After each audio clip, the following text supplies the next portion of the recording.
son. Just a question of protecting it from sun and dust. How could I get along without you, Wayne? How can I ever repay you? That's all, darling. Remember, Harlow expects me at 6. Oh, can't we forget about Harlow? He says it's important. Well, I have to show him some consideration, don't I, darling? After all, he is my husband.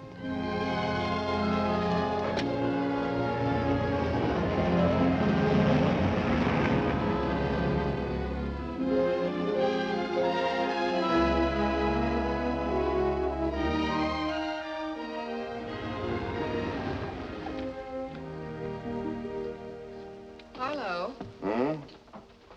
does your wife drive a yellow convertible? Used to be my convertible. She's here, right on time. Quite a stunning woman, too. You're sure you don't want her back? I don't want her back. I'd like to have the convertible. It's a good car. That her? Yes, Dad. You two stay in the study. Keep your fingers crossed. I'll yell if I need you.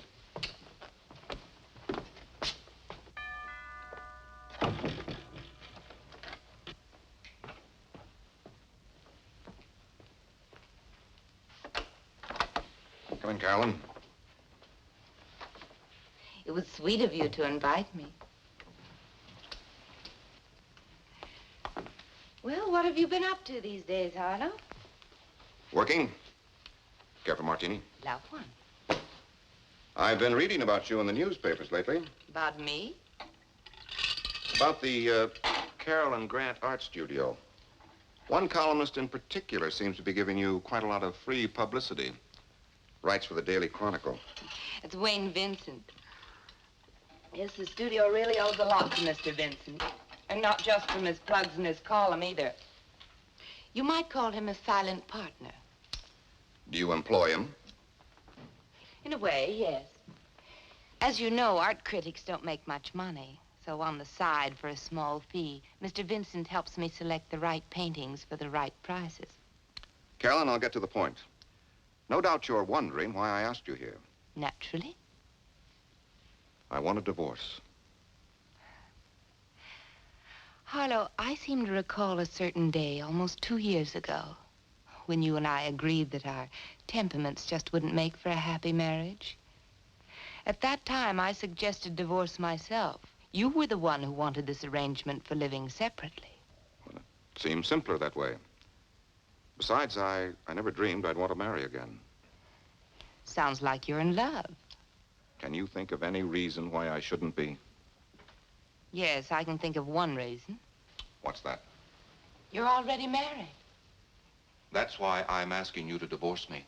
But Harlow, I'm quite happy with our present arrangement. You know, I've been reading the papers, too. Your company seems to be expanding by the day. Now, why should I agree to a set alimony when under the present arrangement, my own income expands with yours? We're not living together. Yet I pay the bills as if we were man and wife. We are man and wife. Perhaps you're lonely, darling. Perhaps you'd like me to move back with you again. Perish the thought. The only way you can perish that thought is to pay for it. I am paying for it. And you'll continue to pay for it on the 1st of every month. Carolyn, when a man pays for his freedom, he'd like to enjoy that freedom. But Harlow, the courts don't allow two parties to just agree on a divorce. Why, it's done all the time. Well, it won't be done this time. I have no intention of suing you.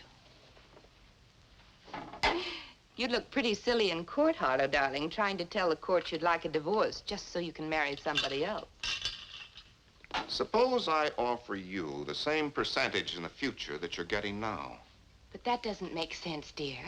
Why should I even bother with a divorce if I can't better my present arrangement? How much better do you want it? Same percentage plus $200,000 cash settlement. 200? Where would I get that? I'd have to sell half the firm. Why don't you sell your father's half? He's getting old. It's time the old buzzard retired anyhow. Why? That's the most expensive martini you ever threw away, Harlow. It just cost you another $100,000. Harlow, losing your temper won't help any. Is this the young lady who changed your mind about marriage? Yes, Louise Nelson. I'm sorry I didn't meet her before I met you. But you didn't, darling. She's cute, Harlow. I'm surprised you don't think she's worth enough to warrant offering me a reasonable settlement. I did offer you a reasonable settlement. Carolyn, if you'll accept his offer, I'll add my check to it. $30,000. $30,000. That's not a settlement, Pop. That's a tip.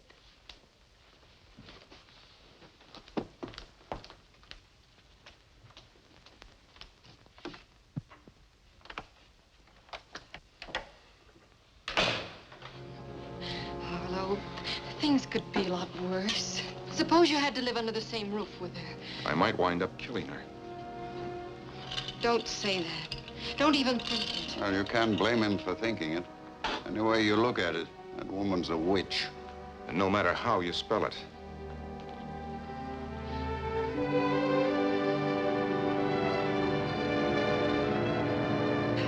Good morning, Miss Allen. Hi, Otto. I forgot my key again this morning. Will you let me in, please? Oh, sure thing. You don't have to worry about your key as long as I've got mine. I guess in the future I better wear it on a chain around my neck. There you are, Miss Allen. Thank you.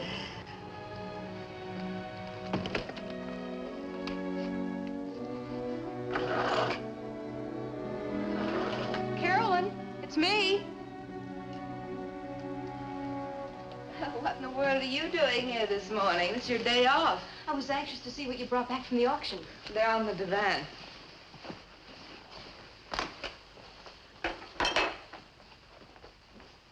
Oh, it's lovely. Who did it? Young chap just out of art school. Mr. Vincent heard about him on his last trip to San Francisco. We got it for $75. Mr. Vincent thinks we can sell it for $300. Carolyn, it's an Albert Rene. Huh? For only $500. Must be worth 1,000. Listen to what art critic Wayne Vincent writes about us today. Your columnist has just learned that the Carolyn Grant studio out Beverly Hills way will next week show a collection of Albert Rene originals, which should create quite a stir among art lovers. One painting, a seascape of realistic tone and color, is rumored to be one of Rene's best. We shall be eager to study this fine painting, which Rene has so aptly called Gray Sea at Dawn. With a review like that, you should sell it for more than 1,000. $1,600.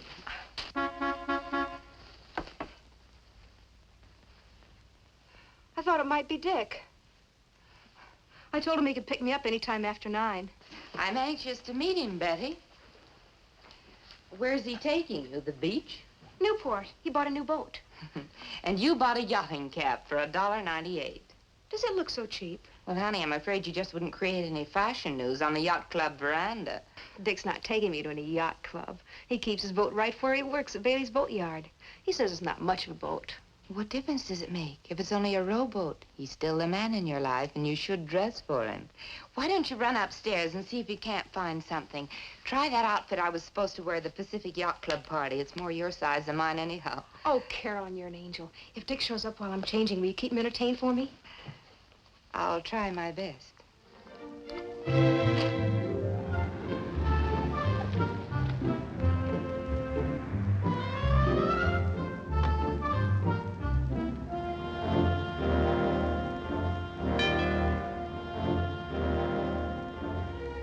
Carolyn? Take your time, dear. I'll get it.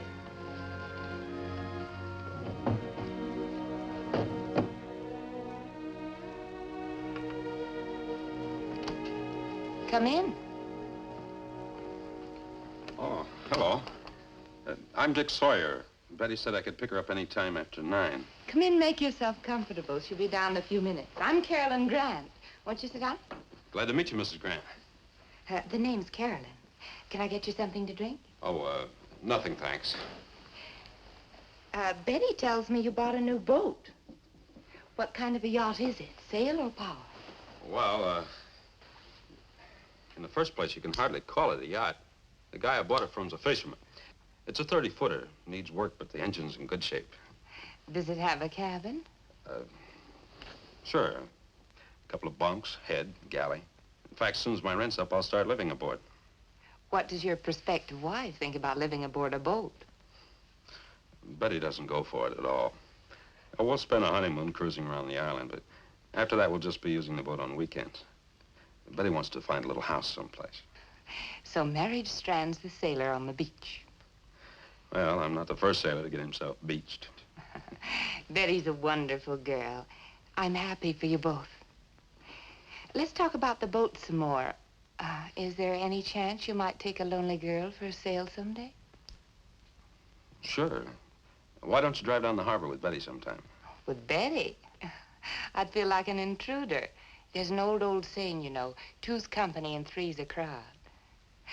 Maybe when I'm going down to Laguna one day, I could stop by Newport for a few minutes, just to look the boat over. Oh, sure. Captain Sawyer?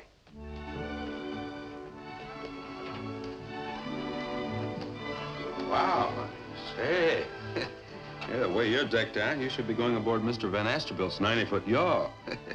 Where do you see the tub I'm taking you to? He calls it a tub and names it Betty the Second after me. I ought to give you your diamond ring back. Good. I'll turn it in on a new anchor. It is your new anchor. Looks like you're hooked, sailor. You bet he is. Thanks, Carolyn, for everything. See you tomorrow.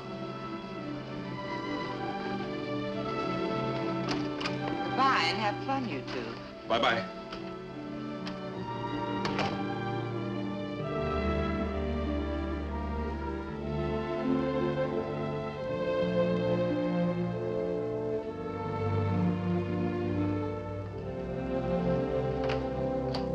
Come on in, honey. Be with you in a minute. Be thinking about where you'd like to have lunch. Almost any place is fine, dear. Tell me, what did your attorney have to say? Nothing we don't know already. Carolyn's price for divorce is blackmail. Robbery, call it whatever you like. It's legal when a woman calls it alimony. How about you divorcing her? No grounds. The best solution so far has come from Dad. What was that? He's offered to pay Carolyn's price himself. $300,000. How could he? By following Carolyn's suggestion, selling his interest in the company. Oh, Harlow, that company's been his whole life. Well, you couldn't accept a sacrifice like that from him. I know I couldn't. Thanks, honey. I was hoping you'd say that. We'll think of something. I don't know what, but something. I'm going to see her attorney this afternoon.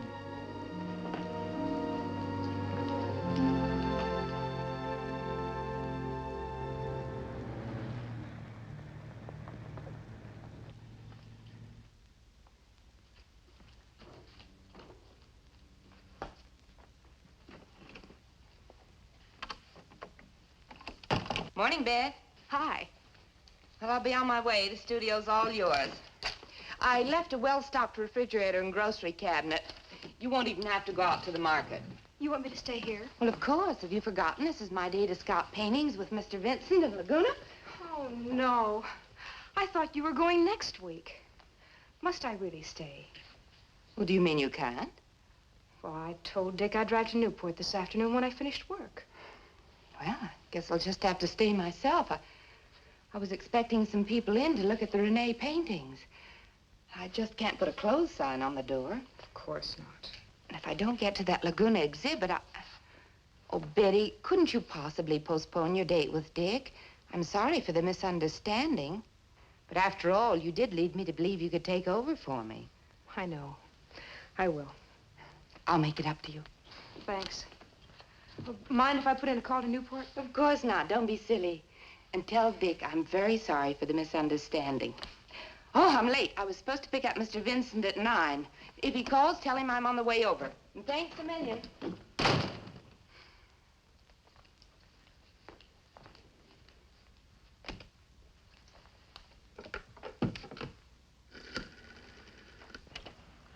Well, that's sure tough, hon, but what can we do about it? If you gotta work, you gotta work. What do you mean, take some other gal out? Oh, I might take the boat out for a few hours, maybe fish a little. But if I go, I'll go alone. What's that? Sure. Sure, I love you. Bye, hon. Thanks for the use of the phone. Don't mention it.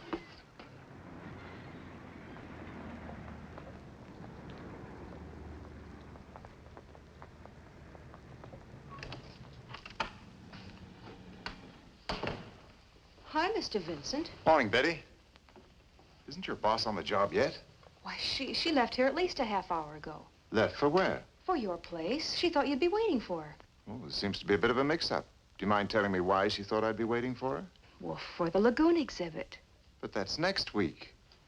That's what I thought myself. Oh, I hope you're right. Are you sure? Of course. As a matter of fact, I should be flying to San Francisco. If something unexpected hadn't turned up, I'd be on the plane right now.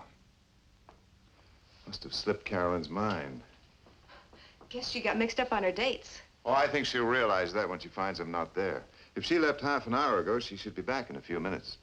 Will you wait for her, Mr. Vincent? She's expecting some people in to see the new paintings. I'll wait. Thanks a lot.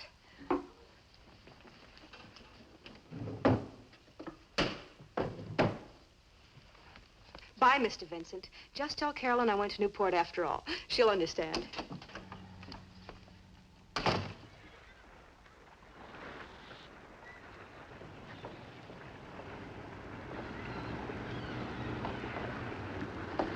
Hello.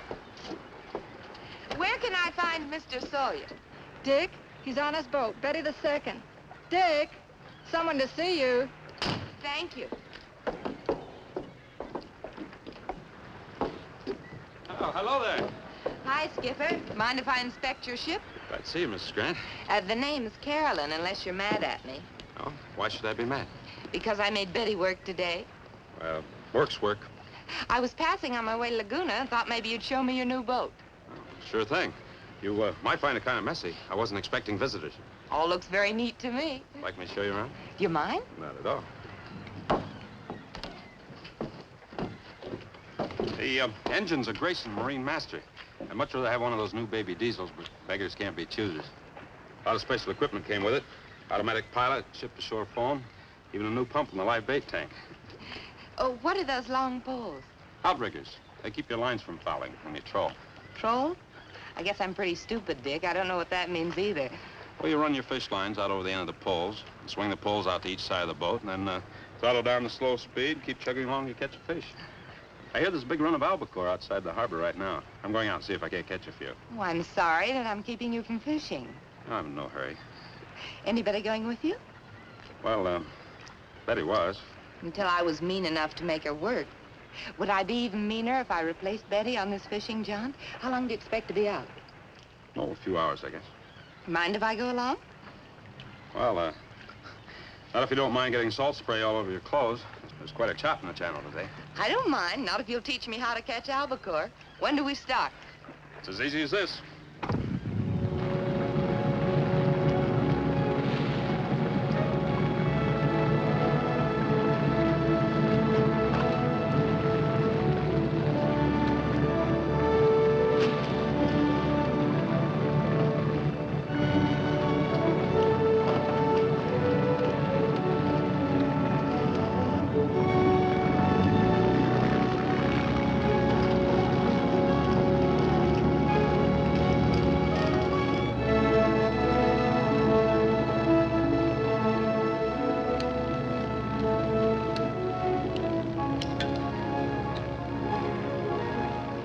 Thanks, Dick. You're welcome.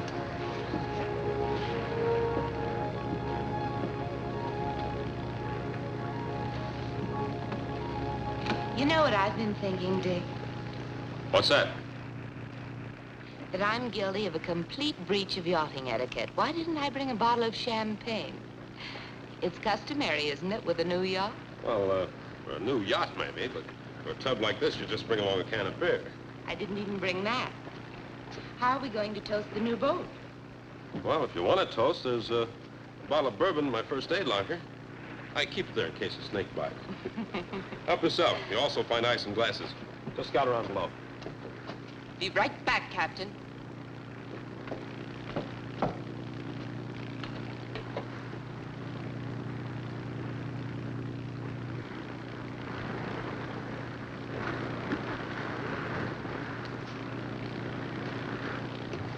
Find everything you need down there? Everything but the ice. Oh, it's in the locker under the galley sink. I'll get it for you. Oh, is it safe for you to leave without anybody steering the boat? Somebody is steering the boat. Iron Mike. Now, don't look so puzzled.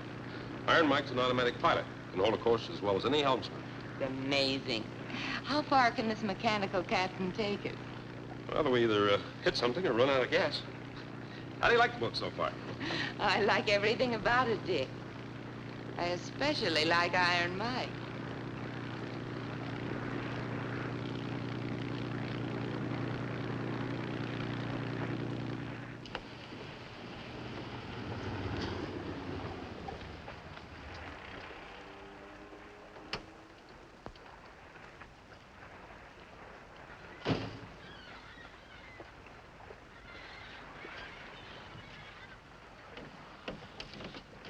Virginia? Hi, Daddy. Thought I might be able to catch Dick before he went fishing. When did he leave? They left an hour ago, Dick and the lady. Did they say when they'd be back? No, they didn't say. Thanks, Virginia.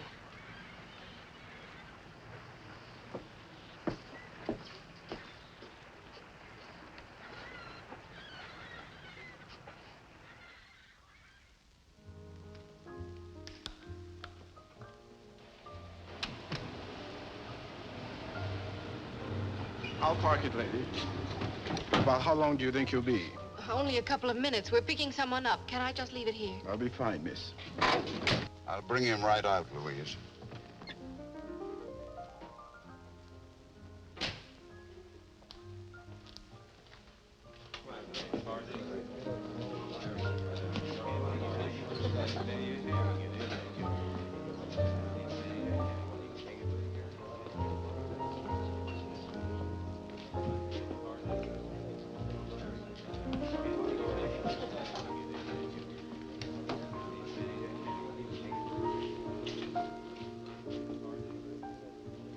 Dad, We've been looking all over town for you.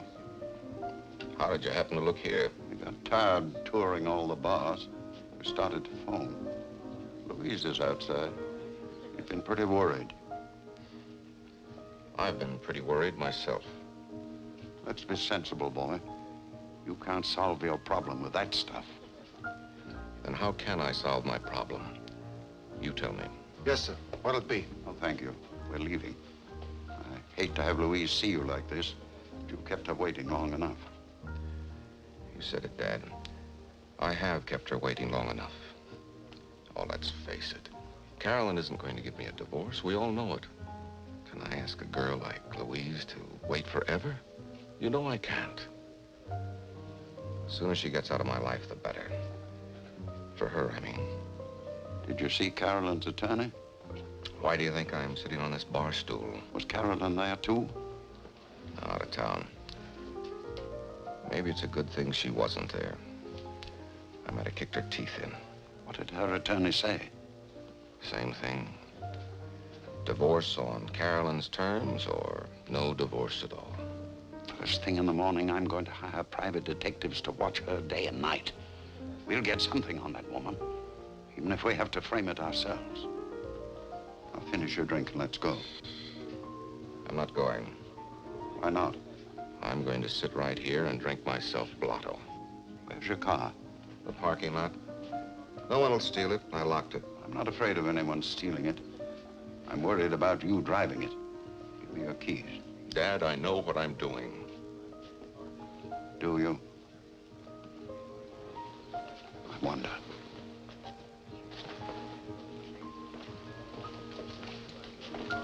Sandy, fill it up, will you?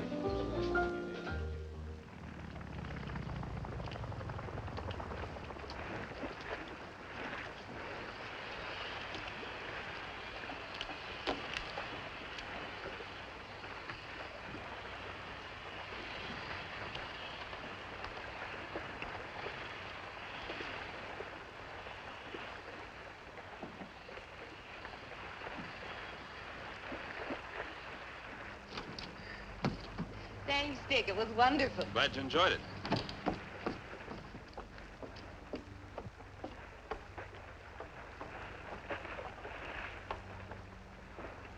Too bad we have to say goodnight, but at least we don't have to say goodbye. Don't we? There's a dinner dance at the yacht club next Saturday night. It's formal. You'll have to wear a tuxedo. But it'll be a grand time, Dick, just for the two of us. You will take me, won't you? How can I? Why not? Well, because. The first reason, I think you forgot something. You're married. Harlow? Oh, don't be silly, darling. I can forget Harlow. But I can't forget Betty. That's reason number 2. Is there a third reason? I don't own a tuxedo. When a guy like me buys a boat, there just isn't any money left for one of those yacht club waiters. I'll buy you one. There's a men's tailor right in my court. Are you kidding? You think I'd let a woman buy me a suit of clothes? Why not, if she has the money and if it pleases her to buy you a present? Wouldn't please me, and I don't think it'd please Betty either. Well, does she have to know? Carolyn, let's get something straight. I gave a ring to a gal named Betty Allen. I gave it to her for keeps. Well, I'm afraid she'll give it right back to you, darling, when she finds you invited me on the little rendezvous on your boat today. Now, wait a minute, Carolyn. Let's get something else straight. I didn't invite you on that boat today. You invited yourself. That's not what I'd tell Betty. Oh? What would you tell her? Oh, I'm sure I could invent quite a shocking incident if I had to, darling. You mean you'd tell her a batch of lies? Well, only if you forced me to. Only if we don't have our date. I don't seem to get this. Are you trying to blackmail me? Oh, that's a nasty word, darling. I must ask you to apologize, and then you can kiss me goodnight. Oh, Dick. Betty said to give you this whenever you and Mrs. Grant got back.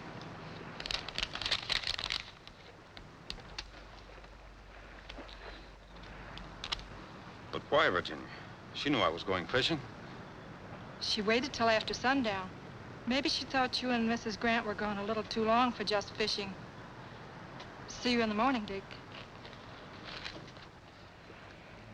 Just a ring. No message.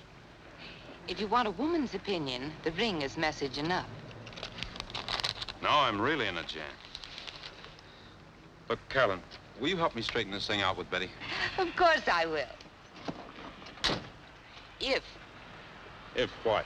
If you don't forget about our date Saturday night, will you pick me up about 7? Look, you must be kidding. How can I fix things up with Betty if I take you out? What's Betty gonna do on Saturday? Oh, I'll see that she has to work at the studio all weekend. Kiss me goodnight. Carolyn. You know, I spent 6 years in the Merchant Marine. And I ran into an awful lot of no-good women in just about every part of the world. But I never once ran into one like you.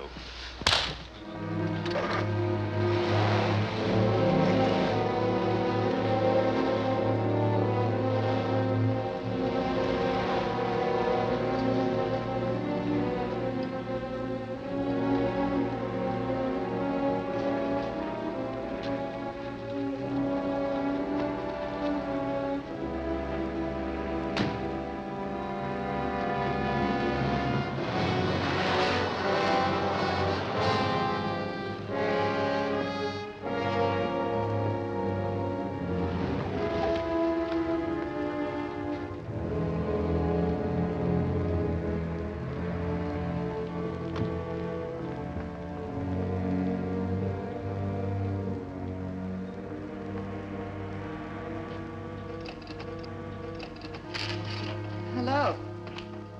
I was worried, darling. Where were you? I don't suppose Betty came back here, did she? Yes, she was here earlier. She seemed quite upset. What happened between you two? What did she tell you? Oh, nothing, but it was obvious that something had happened. She dropped by to pick up a few personal things. Said she wouldn't be back. That she was quitting her job.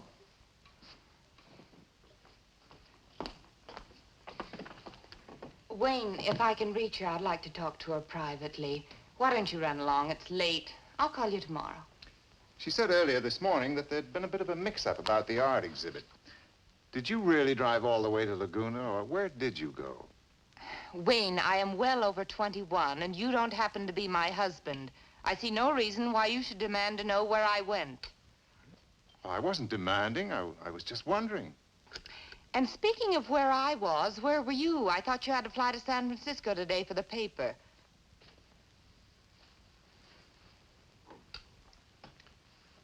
Carolyn, I've got some bad news for us. I won't be flying anywhere for the newspaper again. They found out about us. About us? What do you mean? About my using the column to foster a private enterprise. Very serious offense in the newspaper business. They dismissed me without notice. Oh, don't worry about that, dear. With your talent, you can easily get a column into some other paper, and then we can just go on as before.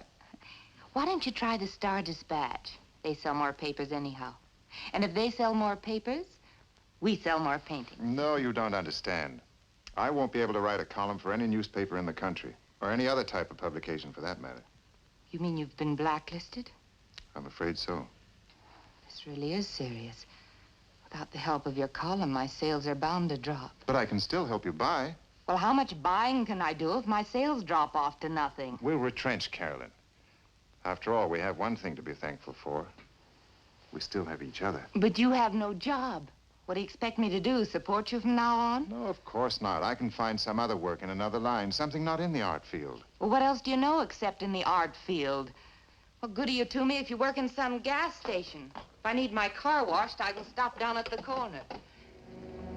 Good night, Wayne. I don't believe it. I lose my job, my career, my future in the art business, all for you, and now you throw me out. You never cared for me at all, did you? Let's not be silly, Wayne.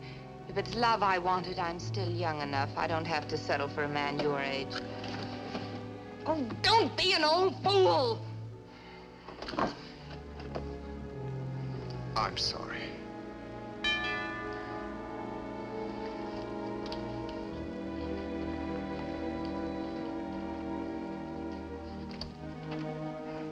Come in.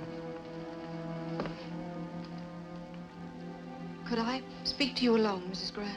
Oh, yes, of course. Mr. Vincent was just leaving.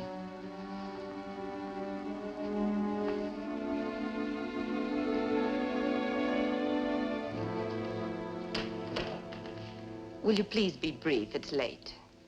Yes, I know it's late, but well, I saw your lights, and it's most important that I talk to you. I'm sure you can guess why I'm here. To try and make you see that your present attitude isn't helping anyone, Mrs. Grant. Not even yourself. I'm quite able to look after myself, thank you. Must you take care of yourself at the expense of 3 lives? Your life, Harlow's, and who's the third person? Your own. You're young and attractive.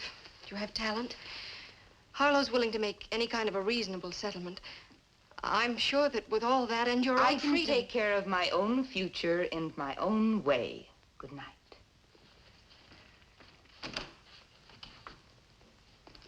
You'll regret this, Mrs. Grant. Am I to take that as a threat? Take it any way you like.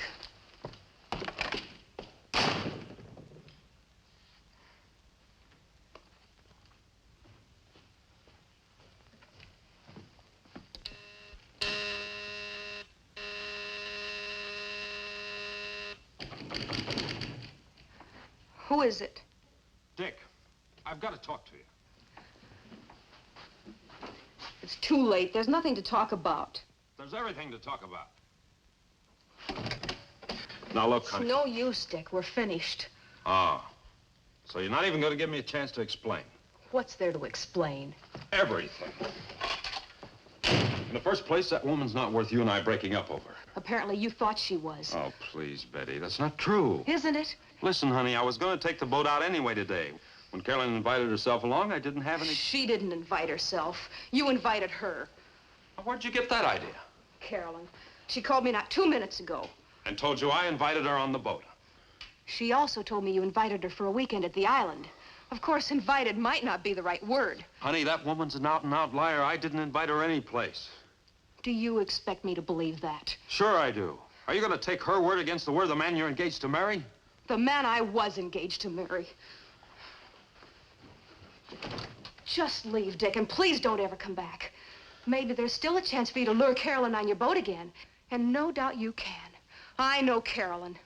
Yeah, but apparently you don't know me. If I ever get her on that boat again, it's going to be for one purpose only. To shove her overboard right in the middle of the Pacific Ocean.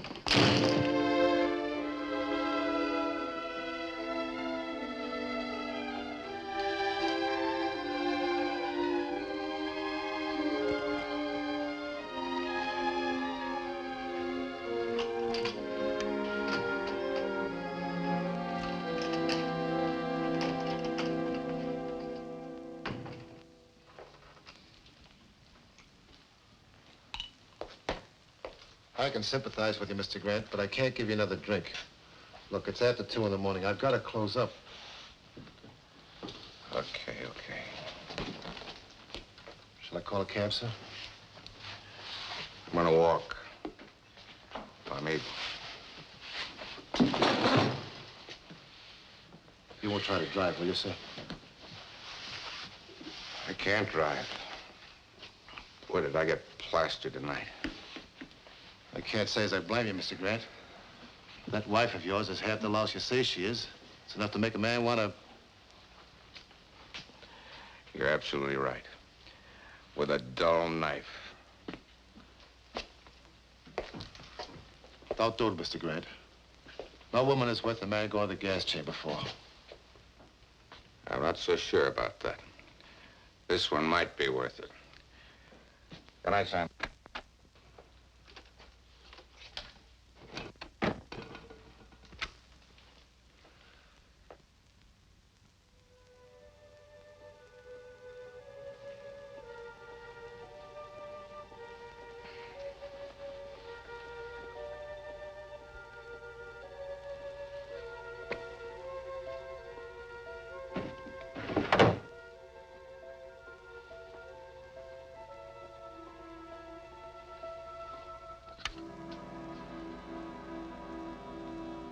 Betty, is that you?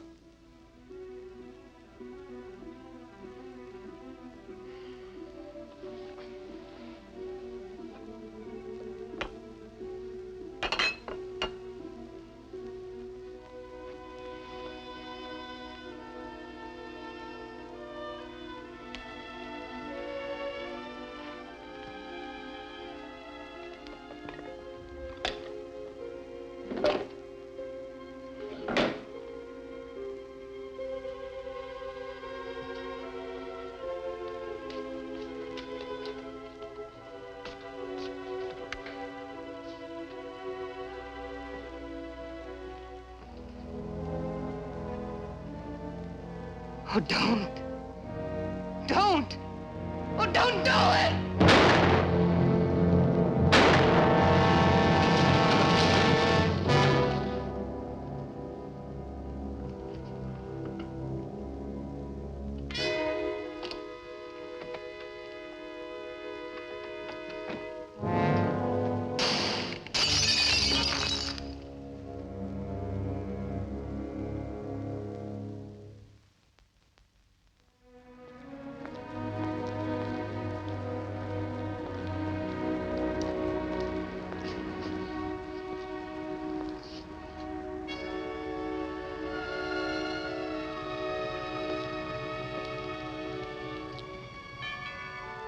Mrs. Grant! Mrs. Grant! It's Otto!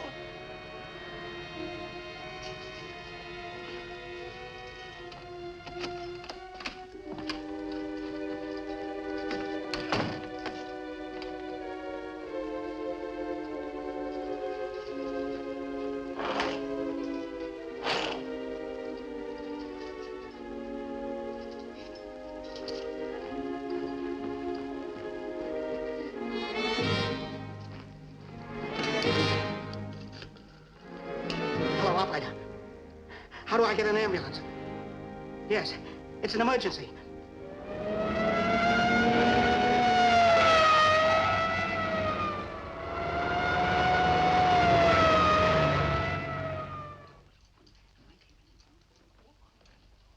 If you want any more pictures, Lieutenant, I'll have to go out to the car and get some flash bulbs. That's all right, we're covered. That'll be it, boys.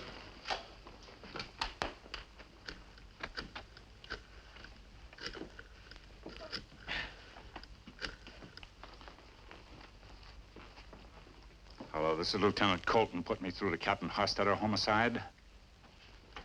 Teddy, here's the score. Full name's Carolyn Ellenson Grant, age 29, married, but she hadn't been living with her husband for 2 years. They didn't get along together. Sure, I'll talk to the husband. Name's Harlow Grant, connected with some local chemical company. I got his home address from the man who found the body, Otto Peterson. He's the janitor here. Caretaker, sir. Oh, caretaker. Anyhow, he also gave me the address of a young woman named Betty Allen.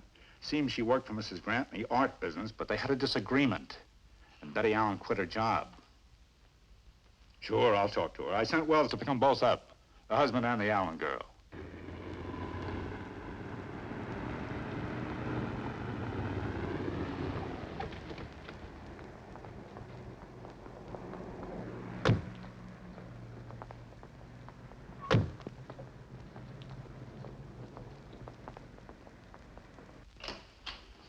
Wells just coming in. I'll call you back.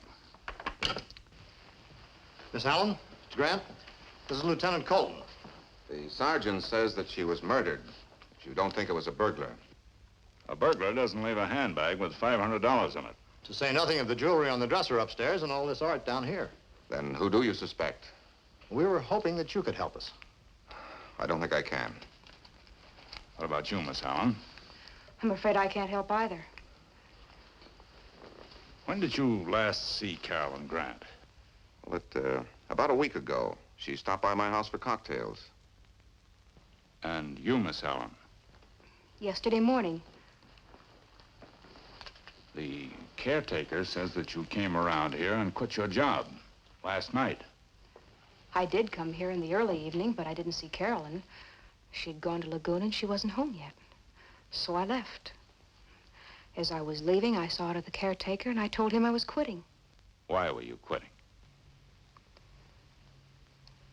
To get married. Are you sure about that, Miss Allen? The caretaker said you were upset. You and Mrs. Grant didn't quarrel, did you? No, of course not. We were always the best of friends. Miss Allen, how long have you been engaged?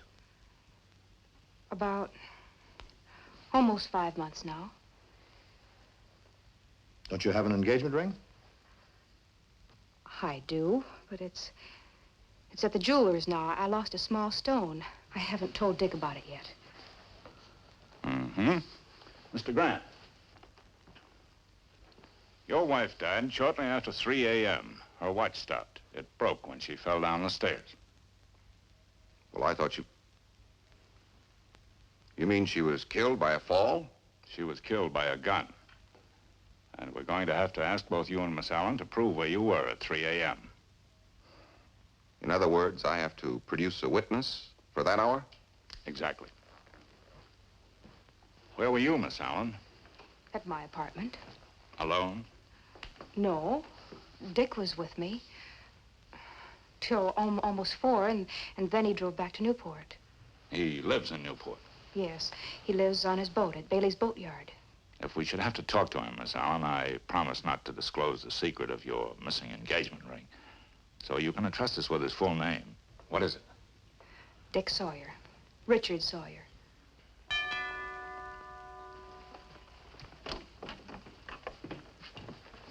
I'm Wayne Vincent. I've been a friend of Mrs. Grant's for quite some time. This is quite a shock. I stopped by to see if she'd have breakfast with me, and I saw the police cars outside. The caretaker told me what had happened. When was the last time you saw Mrs. Grant? Last night. Where? Right here in this room. What time, Mr. Vincent? Well, it was past 12 because I didn't get home until after 1. Did Mrs. Grant seem nervous, worried, upset about anything? Yes, she seemed quite upset. Upset about what? Well, I don't know unless... Unless? A young woman came calling on Mrs. Grant just as I was leaving. Do you know who she was? Yes. Carolyn pointed her out to me one night in a cafe. Her name is Louise Nelson. She told me that Harlow Grant and Louise were keeping company. And where can we find Louise Nelson? 914 Longwood Avenue. All right, Sergeant.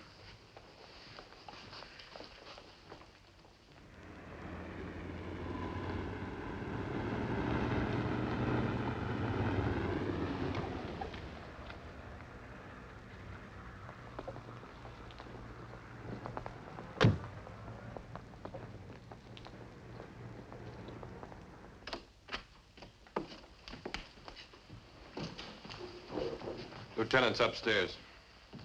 We'll talk to you in a few minutes, Miss Nelson.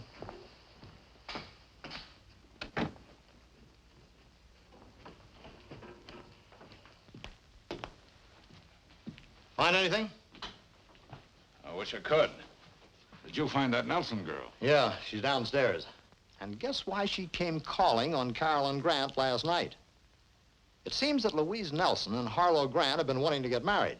But Mrs. Grant wouldn't go for the divorce, except on her terms. What terms? Half of Grant's income plus $300,000 cash.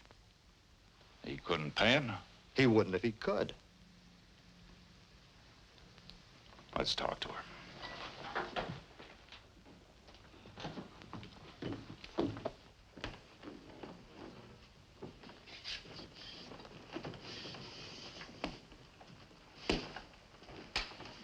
Miss Nelson, I understand you came here last night to ask Mrs. Grant to divorce her husband.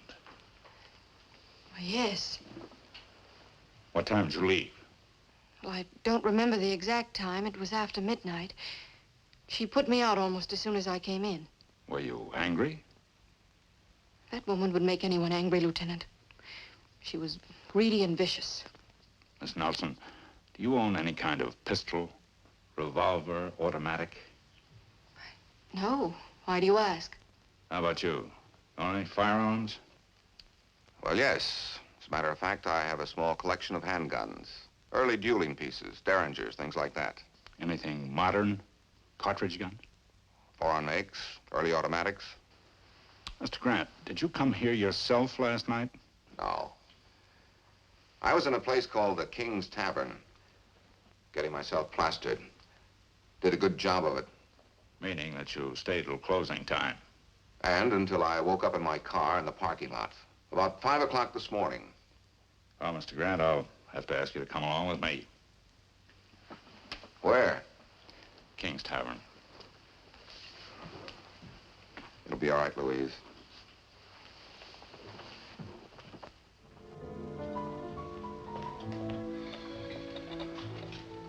I can use this. Thanks a lot, Sandy. All right, Mr. Grant, my pleasure. Mr. Grant says he left after you closed up. After that, he went out to the parking lot and fell asleep in his car till 5 in the morning. Can you verify that? Well, I can verify he left here a little after 2. As for the parking lot, how would I know? I leave right after I lock up. How about the parking attendant? Oh, he goes home as soon as we close. Look, Lieutenant, I was in no condition to drive when I left here last night. So I went out in the car and slept it off. But nobody saw you between the hours of 2 and 5. What kind of a mood was he in? Happy drunk, sleepy drunk, fighting drunk? What? Well, I guess you'd call it a bitter drunk. Seems this wife of his, this Carolyn Grant, she wouldn't give him a divorce. Now, wait a minute. How do you know that? Well, you spent half the night bending my ear about it, Mr. Grant. Boy, I must have been drunk. I don't remember. Do you, by any chance, remember driving over to Carolyn Grant's studio at 3 a.m.? Look, I told you before. I didn't drive anywhere last night. Where did he say he was going after he left? He didn't say. All he said was... Said what? Well, I guess he was kidding. Kidding about what? About getting rid of his wife with a dull knife. Sandy, I might have said it, but I didn't mean it. Oh, I know that, Mr. Grant. What else did he say? Well, when I told him that no woman was worth the man going to the gas chamber for, he said, I'm not so sure. Maybe this one is worth it. Was his wife killed with a dull knife? With a gun. Let's get down and take a look at your collection, Mr. Grant. I may want to show it to a friend of mine downtown. He's quite a collector himself. Works for the police department. Bureau of Ballistics. That's fine. Call me again. Yeah. What's the report from ballistics? Carolyn Grant was killed with a .25 caliber automatic, German make, pocket Mauser. Fires a special cartridge. Very few of them in the country. Sounds sort of like a collector's item. I never owned a gun like that in my life. You could be telling the truth. How do we know? We haven't found the murder weapon yet. Do you still intend to hold me? Yes, for further questioning. You had a motive. You can't prove where you were at the time the crime was... Homicide, Hostetter. Who? Say that again. Yeah. Oh, we'll be over at the DA's office in a few minutes, thanks. Well, how do you like it? Somebody out there in the anteroom wants to confess to the Carolyn Grant murder. Louise Nelson? No. Someone we never even thought of. His father. Why, that's ridiculous. He didn't do it. How do you know? But he couldn't. You're released, Mr. Grant. We can't hold you for a crime that somebody else admits to. All right, Sergeant. Come on, Grant. Wait a minute. Do you really believe that? And goodbye, Mr. Grant.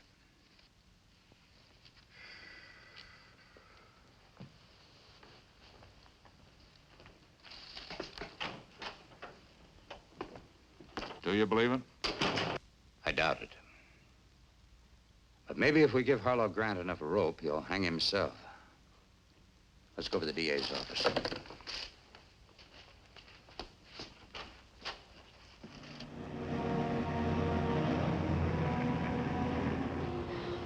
Harlow, there must be something we can do to help your father. Maybe there is. Do you think we can get into Carolyn's studio? I don't know why not. The place is legally yours now. I mean, do you think the police will let us in?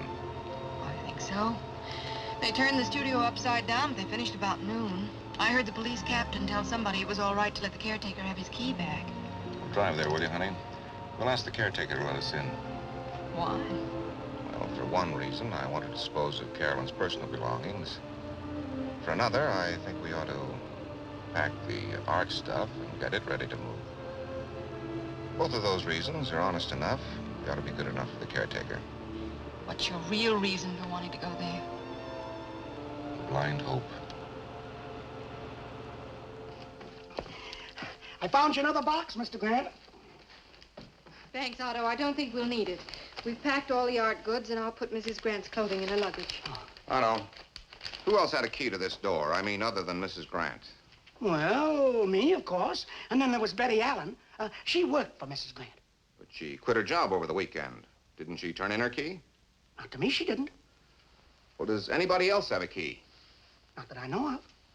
Well, what about Mrs. Grant's business partner? Didn't he have a key? Oh, Mr. Vincent? No. Mrs. Grant always let him in. Or Betty Allen. He only came around when they were here. Where can I find Betty Allen now? Where did she live, you mean? I don't know. She had an apartment on the same street with Mr. Vincent. He used to drive her home sometimes, before she bought a car. Maybe I can get her address from Mr. Vincent. Do you know where he lives? Yes, the Las Flores apartments on the corner of Highland and Holly Terrace. Thanks, Otto. We'll call you if we need anything further. Always glad to be of any help. You know, my blind hope gets better every minute. Honey, run up in Carolyn's room and close the door. What for, dear? Never mind, run along.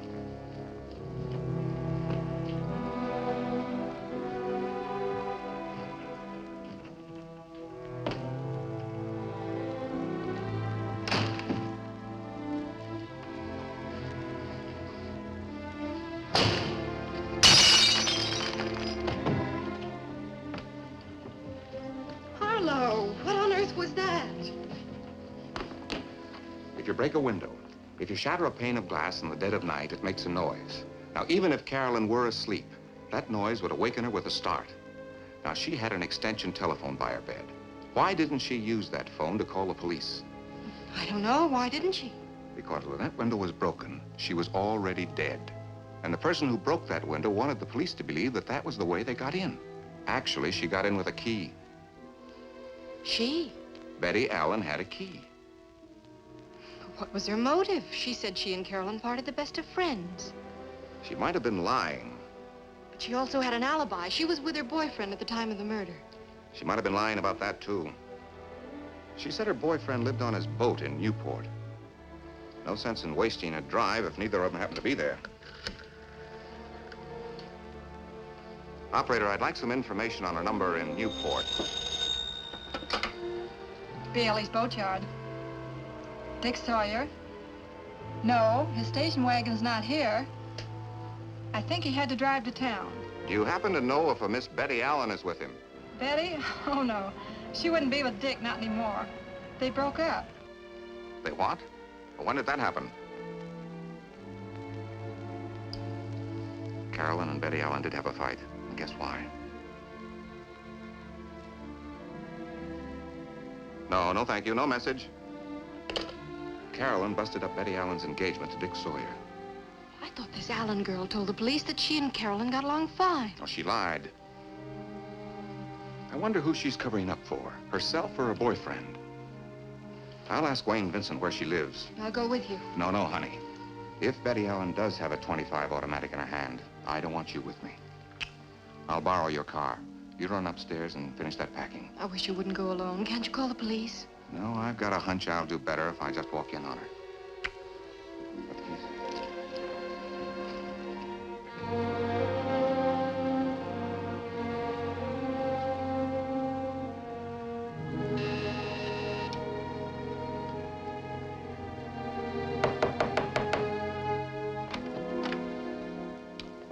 Hello, Grant. I was wondering how I might contact you. Oh? What did you want to contact me about? Well, as you know, I was Mrs. Grant's business partner, and a few of the little paintings over at the studio happen to be my own personal property, and I'd like to get them back. You can stop by my home. I'll give you a card with my address. I've had all of Carolyn's art objects wrapped and stacked for the movers. They're going to pick them up the first thing in the morning, transfer them to my home. Here's the address. You can pick them up anytime after 10. Thanks. Now, I'd like to ask you for an address. The caretaker at the art studio so that you might help me find Betty Allen. Oh, yes, she's at the Fairview Court. Naturally, I always think a man's innocent until proven guilty, but the last news flash I heard on my radio said that you were still being held as a suspect. Yes, I've been released. They're now holding my father. You mean for what happened to Carolyn? Oh, surely they don't think... They may think he's guilty. I don't. He only confessed because he thought he might get me off the hook. Your father confessed? His confession won't mean a thing when they start asking him to back it up. You see, in the first place, my father's never shot a gun. He doesn't even know the make or caliber of the murder weapon. But the police know? Well, from the ballistics report. They'll ask him where he got the gun, what the caliber was, what he did with the gun after he shot Carolyn. Dad doesn't know enough about guns to make his confession stick for even a day. You say that Betty Allen is at the Fairview? Mm-hmm. It's across the street, apartment 2C. Do you mind if I ask why you're going to see Betty Allen? You may ask. I don't have time to answer.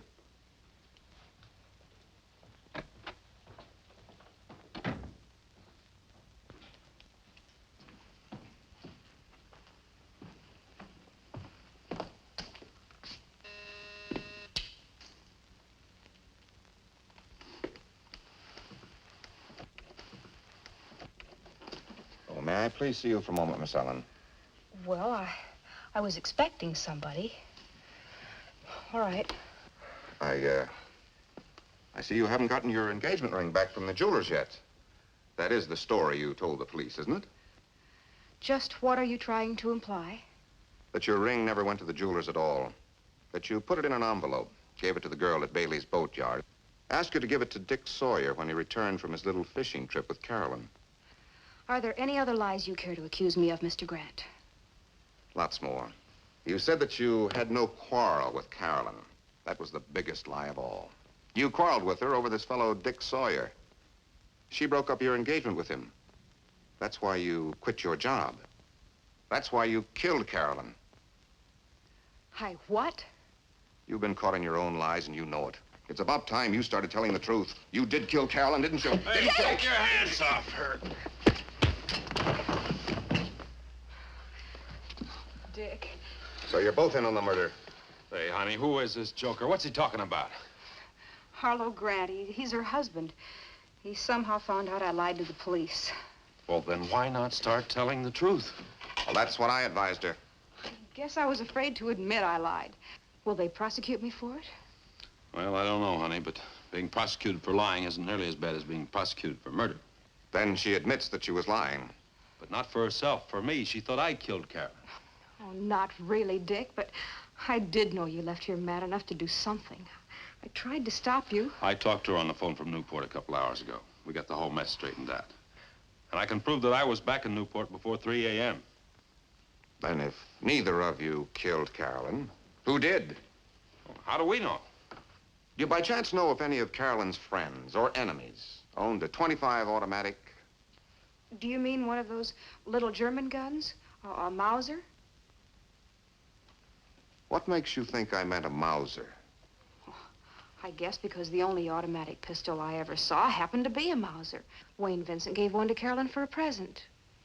Then Carolyn could have been killed with her own gun. Did she give it to anyone, loan it? I don't think so. It was still there yesterday when I cleaned up the desk. She kept it in the desk. In the top middle drawer. Did you tell the police that Carolyn owned a .25 automatic? They didn't ask me if Carolyn owned a gun. They only asked if I owned one, and I don't. And if Carolyn were killed with her own gun, whoever killed her knew where that gun was kept. Now, don't start accusing Betty. Other people might have known where that gun was kept. That's quite possible. The police will be interested in 2 facts. Betty knew where the gun was. She has a key to the studio. I don't have a key. I did have, but I left it there when I quit. You left it with the caretaker? No, I left it with Wayne Vincent. He stayed at the studio yesterday while Carolyn was supposed to be in Laguna.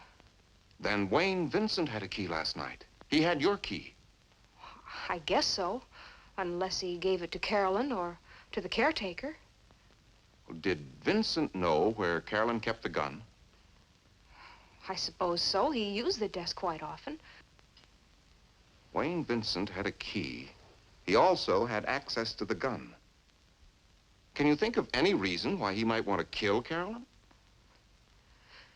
Not unless she messed up his life, like she almost messed up ours. Well, thanks for everything. Thanks a lot.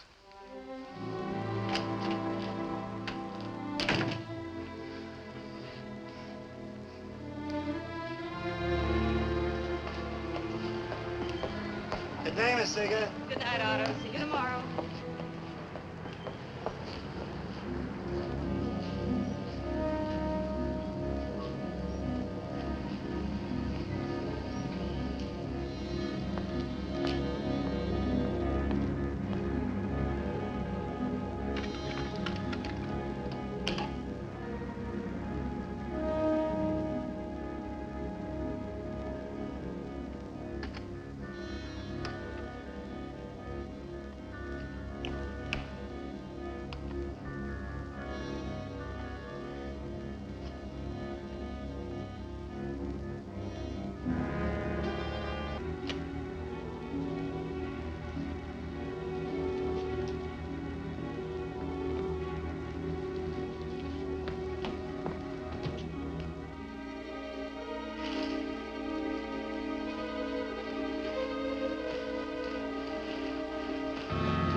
Hello.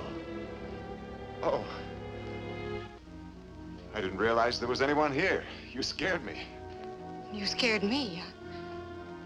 I thought I'd locked the door. Oh, you did lock it.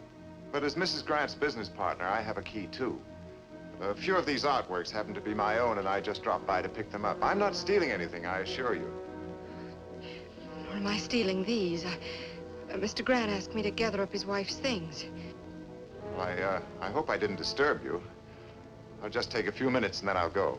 You're not disturbing me in the least. If you don't mind, I'll go on with my job. Mr. Grant's calling for me in just a few minutes.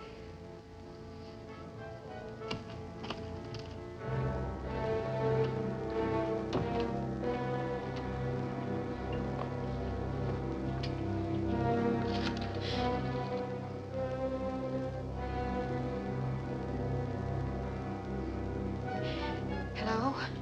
Hello, operator. Would you get me the police department, please? This might be an emergency. Hello?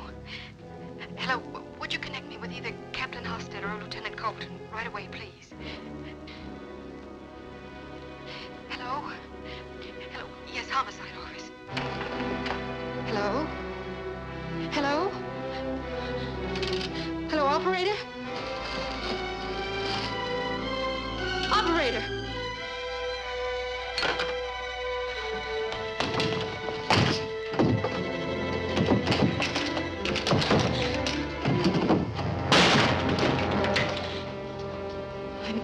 I meant it when I said Mr. Grant will be here any minute. My car's outside.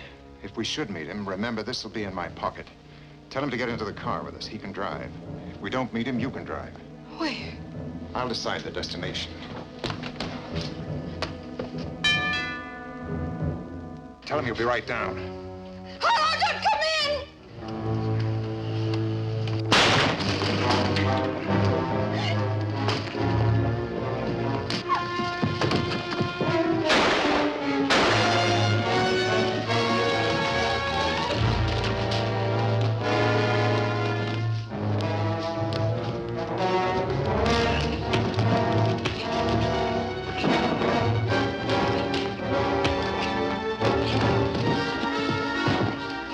Don't!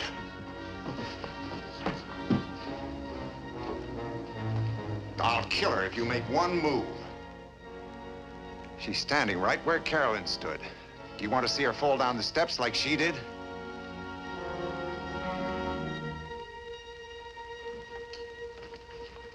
Drop it. All right, Vincent.